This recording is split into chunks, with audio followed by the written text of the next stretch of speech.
अध्याय 13 देवीचा वर प्राप्त झाला. राजा सुरथ वैश्यासी ध्यान. ओम बालसूर्या परी कांती चतुर्बाहू त्रिलोचना. ध्यातो शिवाजीच्या हाती पाशांकुश वराभय.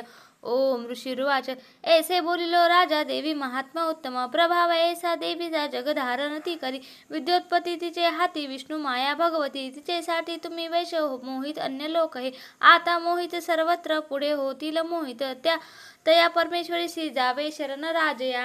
आराधकाशी ती मोक्ष भोग स्वर्गादी देतसे. मार्कंडेय उवाच कौष्टुके मुनी मेधाचे. राजा सुरथ ऐकुनी तया सुरता सभाग्या ऋषीस करी वंदना. ममता राज्यच्युतीने होता खिन्न अति नृप. महामुने तया बोधे राजा वैश्य नदी तटी. अंबिका दर्शनासाठी तत्काळ बैसले तपा. देवी सुक्त जपे वैश्य निमग्न तपा साधनी. पूजती षोडश दोघे देवीची मूर्ती मातेची. अल्पाहारी प्रथम ते पुढे आहार वर्जने. एकाग्र मन लावून चिंतन तपी मांडती. आपुले रक्त देऊन स्वप्राण बली वाहत.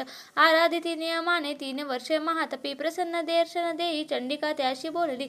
देवी उवाच राजा वैश्य जे तुमची अभिलाषा सेवनी. मागावर सर्वच मी देते सपे संतुष्ट झाली.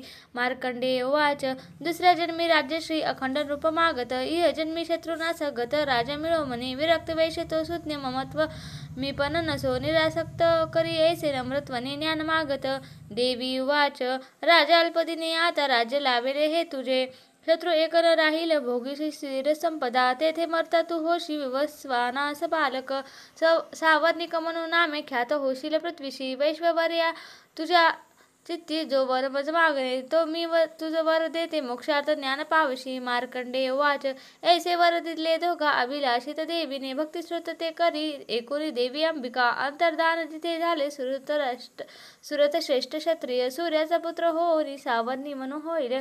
ऐसे आशिष देवीचे सूरश्रेष्ठ क्षत्रिया. सूर्याचा पुत्र होऊनी सावर्णी म्हणून होईल. क्लीं ओम श्री अच्युतविरचितायां प्राकृत भावार्थ टीकायां श्री मार्कंडेय पुराणे सावर्णिके मन्वंतरे देवी महात्म्ये त्रयोदश अध्यायः.